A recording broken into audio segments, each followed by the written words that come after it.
Bienvenue sur Top Invest, la chaîne de top d'investissement. Ici, on parle essentiellement d'entreprises de qualité. Pourquoi est-ce que je pense que nous avons peut-être une opportunité d'investissement intéressante ici en date d'aujourd'hui sur Comcast? C'est la question à laquelle on va essayer de répondre en se basant sur les états financiers de la compagnie. Donc, ceci représente uniquement mon point de vue et non un conseil d'investissement. Donc, je pense ici que cette entreprise pourrait valoir au moins $50 l'action et $50, je suis assez gentil parce que je pense même que ça paye un tout petit peu plus que ça. Alors, on commence ici. Comcast, c'est quoi? Comcast, c'est un grand groupe média télécom. On va le dire comme ça. Donc, c'est un câble opérateur, d'accord, dans un câble distributeur opérateur, dans un fournisseur d'internet, mais également elle a un pôle média avec notamment les chaînes de télévision CNBC Universal, mais également elle a également ce qu'on appelle elle a également des participations dans Sky. Sky, c'est une chaîne de télé, ce sont des chaînes de télé au Royaume-Uni. Donc également, elle est dans le streaming, donc elle fait beaucoup de choses, d'accord? C'est pas CNBC Universal, c'est NBC Universal. Elle a également Sky, et voilà, c'est à peu près ce genre de produits-là qu'elle a présentement. Donc c'est à la fois, comme je l'ai dit, câble opérateur, câble distributeur, mais également dans le streaming, dans les médias. Donc c'est un peu un fourre-tout, mais dans le monde des télécoms et des médias, ok? Donc ici, vous constatez que c'est une entreprise qui s'échange aujourd'hui à 13 fois les bénéfices avec un forward PI de 10 fois les bénéfices. Ça, c'est correct. OK, il n'y a pas de souci par rapport à ça. On va peut-être se dire qu'elle est sous-évaluée en date d'aujourd'hui juste en se basant sur ça. Mais attention, il faut aller plus loin que ça. Alors, en termes de revenus, vous savez qu'ici, nous, on travaille sur le revenu, la stabilité du revenu ici. Premièrement, c'est très important. La croissance du revenu, le free cash flow, le PER moyen, la dette nette, ainsi que la qualité du dividende si dividende il y a. Donc, tous les chiffres qui sont devant vous ici aujourd'hui ne concernent pas l'entreprise. Donc, quand on va ici aujourd'hui, par rapport à ce que pensent les analystes sur 2022, les analystes pensent ici qu'on aura à peu près des revenus aux alentours de 122 milliards. D'accord? 122 milliards 240. OK, on va le mettre ici par rapport à ce que pensent les analystes ici. 122 milliards 240. 122 milliards 240. Alors, en termes de croissance ici, je ne prends pas juste ce que disent les analystes, il faut également voir ce que dit le management. Vous allez voir que les prévisions pour cette année sont également intéressantes. Donc, ça peut également servir de base pour commencer l'analyse par rapport à ce qu'on attend en 2022. Donc, quand on peut voir ici, sur mon histoire, on est en quoi 120 milliards par rapport à cette année-ci. En 2021, on était à 116 milliards. Donc, il y a une certaine croissance des revenus ici. Donc, quand on regarde au niveau de la croissance des revenus en elle-même, elle est de combien en moyenne?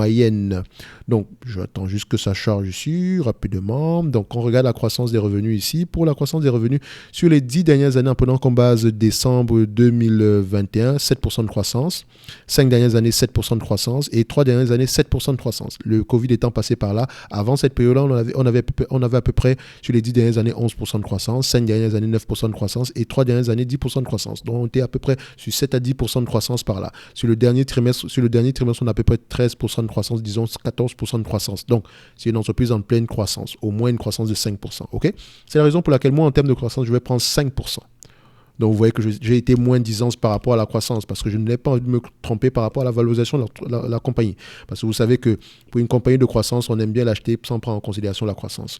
Au niveau des free cash flow, donc, au niveau des free cash flow ici, vous constatez que nous avons une entreprise ici qui a à peu près, je vais prendre les marges nettes ici parce que c'est une entreprise qui exerce dans un secteur où il y a énormément de dépenses en capital, d'accord, notamment dans le volet câble distribution, mais c'est un bon business model parce que dans ce volet-là, on est en pleine période on investit massivement pour améliorer le réseau, etc. Donc, avec l'avènement d'une nouvelle technologie ou bien avec l'avènement, par exemple, d'Internet à plus haute vitesse, donc on n'a pas le choix que d'investir massivement dans les infrastructures. D'accord? Donc ici, quand on regarde bien en termes de marge ici, enfin, on est à peu près à 14% en moyenne sur les 5 dernières années, mais attention, ça prend en considération cette période-ci qui était exceptionnelle. Vous voyez qu'on a eu un 26% ici, c'est pas normal. Normalement, ici, c'est une entreprise qui est à peu près aux alentours de 12% de marge bénéficiaire. Quand on va regarder les free cash flow, notamment les free cash flow, on aura à peu près une douzaine de pourcents par là, pour ne même pas dire 13%, mais je vais prendre 12% pour les free cash flow. OK? Donc, je prends ici 12%. D'accord? 12% pour les free cash flow. Maintenant, en termes de PER moyen, je prendrai des PER ici. Alors, c'est une entreprise qui a l'habitude de s'échanger à des PER à peu près en moyenne de 15 fois les bénéfices. D'accord? Parfois, on va à 20 fois. Parfois, on est à 20 fois les bénéfices. Parfois, on est à 6 fois les bénéfices. Mais ici, ça, c'était 2018 parce que c'est une période exceptionnelle où il y avait un revenu exceptionnel, des bénéfices nets exceptionnellement élevés. Donc, c'est pas, je pense que ça mérite ici une certaine modification. Mais en moyenne, on est à des PE à peu près de 20, 22, 25 fois les bénéfices par là. OK? Donc, je prends ici 17, 20 et 22. 17, 20 et 22, je pense en prenant 17, 20 et 22, on est assez correct. Donc, je n'ai pas l'impression de trop surpayer par rapport à cette compagnie-ci. Également parce qu'elle a une énorme dette. Pas une dette qu'elle ne peut pas payer, mais une dette qu'il faut prendre en considération quand même. 20, je vais prendre 17, 20, 22. D'accord? Donc, 17, 20, 22, ouais, je prends 17, 20, 22. On est à peu près correct à ce niveau-là. Au niveau de la dette nette ici. Pour la dette nette, je vais directement sur Morningstar. Qu'est-ce que Morningstar nous indique ici par rapport à la dette nette? Donc, par rapport à la dette nette ici, dette Morningstar, qu'est-ce qu'il nous... Pas Morningstar, excusez-moi, Yahoo Finance. Yahoo Finance nous mentionne qu'on a à peu près une dette nette de 86 milliards par là. OK. Qu'est-ce que ce logiciel nous mentionne? À peu près 84 milliards 400. Donc, on va dire 84 milliards 400 par là. 86, 84.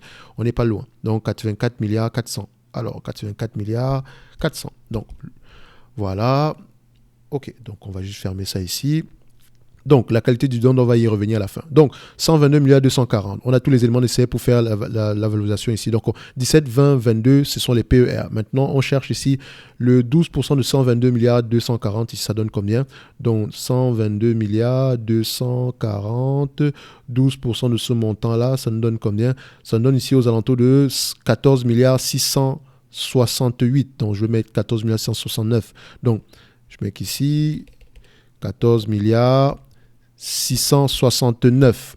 Ici, je mets 14 milliards 669. Et ici, je mets 14 milliards 669. 14 milliards 669. OK. 17 fois les bénéfices fois 14 milliards 669, moins la dette nette ici, divisé par le nombre d'actions, ça donne 36 $ l'action.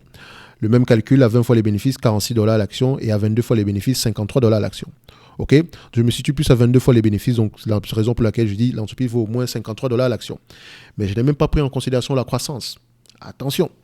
Donc, si je prends en considération la croissance, d'accord, je vous avais dit qu'on avait une croissance à peu près de 5% en moyenne. Donc, 5% sur les 5 prochaines années ici, ça représente à peu près combien par rapport à nos free cash flow actuels, par rapport à notre marge nette ici actuelle. Donc, ça représente à peu près des marges nettes à peu près de 18 milliards 721, d'accord. Donc, on met ici, je vais mettre ici à 22 fois les bénéfices, pour faire simple. 22 fois les bénéfices, multiplié par le revenu ici de 18 à peu près combien? On avait calculé combien ici? On avait calculé 18 milliards 721. Donc, je mets ici 18 milliards 721. 18 721. Donc, à 18 milliards 721 de free cash flow ici, ou bien de marge de bénéfices net ici à 22 fois les bénéfices, moins la dette nette divisée par le nombre d'actions sera à 73 $ l'action. D'où le fait pour moi de dire qu'on est au moins à 53 $ l'action avec une marge supérieure à 73 $ l'action. C'est une entreprise qui est extrêmement bien gérée et qui a des opportunités de croissance non seulement au niveau de la distribution d'Internet, d'accord, donc de la câble-distribution, également au niveau du streaming et également au niveau de la partie télévisuelle, donc à la fin de la journée avec de la pub, etc. Donc c'est une entreprise qui est sous-évaluée à mon goût, d'accord. Si elle revenait à vous distribuer la totalité des free cash flow en termes de dividendes en date d'aujourd'hui, d'accord, ça revenait à combien? Donc, disons qu'on prend ici 14 milliards 668 divisé par la capitalisation boursière actuelle qui est de 183 milliards ici, 183 milliards 230. Donc, ça revient ici à peu près 8% de rendement en date d'aujourd'hui. C'est 8% de rendement parce que je n'ai pas pris en considération la dette. Parce que si je prends en considération la dette, ça sera moins élevé que ça. Parce que la dette ici est de 86 milliards. Si on prend en considération la dette, on aura un rendement moins élevé que ça. Mais la dette est remboursable. D'accord? Donc la dette est remboursable. Donc je me dis que c'est quelque chose qui peut être gérable dans le temps. Parce que si on prend en considération la dette, par exemple, je l'ai arrondi rapidement ici. Donc on peut se dire ici que c'est une entreprise qui nous donne à peu près un rendement de free cash flow ici de 5%. 5,57%. D'accord? Mais je vais juste le mettre de côté. OK? Donc maintenant, si l'entreprise ici a une croissance de 5% sur les 5 prochaines années en prenant en considération le 18 milliards 721, d'accord, plus notre yield on cost, donc notre coût d'acquisition est de 183 milliards ici d'aujourd'hui. Quel est notre rendement aux actionnaires si on décide d'acheter l'entreprise en date d'aujourd'hui? Ça nous donne à peu près 10% de rendement. OK? Ça ne prend pas également en considération la dette. Parce que si je prends également en considération la dette ici, sur ce montant-là, ça me donnait à peu près, je vais l'arrondir directement ici, à peu près à, je vais mettre 19 milliards, juste pour faire simple ici. Donc 269 ici, ça donne à peu près aux alentours de 7%. Donc dans tous les cas de figure, on est à peu quelque chose de supérieur à 5%. Donc, en date d'aujourd'hui, je pense que minimum 53 $, maximum 73 $ si on prend en considération une croissance de 5% sur les 5 prochaines années. Et vous avez vu que la croissance ici est de 10% au moins. C'est la raison pour laquelle je pense qu'on a une opportunité d'investissement ici aujourd'hui. Le dividende est de 2,58% ici, donc il est safe. Donc, que ce soit avec la dette, c'est 5%, on a une opportunité d'investissement. Vous voyez, quand on prend en considération la dette sans croissance, c'est 5% de rendement au total si on distribue la totalité des free cash flow. Si on ne prend pas en considération la dette, ça donne 7% de rendement. D'accord? Si on ajoute maintenant la croissance à la fin de la journée, on arrive à quelque chose de supérieur. Donc, c'est la raison pour laquelle, au minimum, je pense que nous avons un bon prix d'acquisition ici aujourd'hui. C'est une belle entreprise qui a un énorme pricing power. OK? Donc, je pense que creuser ce dossier-ci, il y a peut-être moyen de faire quelque chose à ce niveau-là. D'accord, le dividende, il est peut-être de 2,58%, mais il va croître dans le futur et c'est le cas ici depuis plusieurs années. Donc, vous pouvez voir ici que c'est un dividende qui est de plus en plus croissant. Ils viennent juste de commencer à le verser et il est de plus en plus croissant et la croissance va continuer. Si on regarde la croissance de dividende ici sur les 10 dernières années, juste en termes de croissance, on est à 12% de croissance sur les 10 dernières années, 5% sur les 12% sur les 5 dernières années également et à peu près 9% par rapport à l'année précédente. Il faut également voir que quand un revenu supplémentaire de 10% entraîne des marges, des bénéfices supplémentaires plus élevés que 10%. Donc, ça veut peut-être dire qu'on aura peut-être 5%, au lieu d'avoir 5% en termes de bénéfices nets, on aura peut-être un 10%. Parce qu'ici, c'est une entreprise qui rachète ses propres actions et également, on n'a pas besoin de dépenser plus d'argent pour générer plus de revenus. D'accord? Faites attention par rapport à ça. Donc, ici, ça sera tout par rapport à Comcast, opportunité d'investissement. Allez lire vos rapports financiers, valorisation sans croissance, $53 l'action, avec la croissance, c'est $73 l'action, tout en étant conservateur. D'accord? Donc, on se donne rendez-vous sur la prochaine vidéo et d'ici là, portez-vous bien. Merci.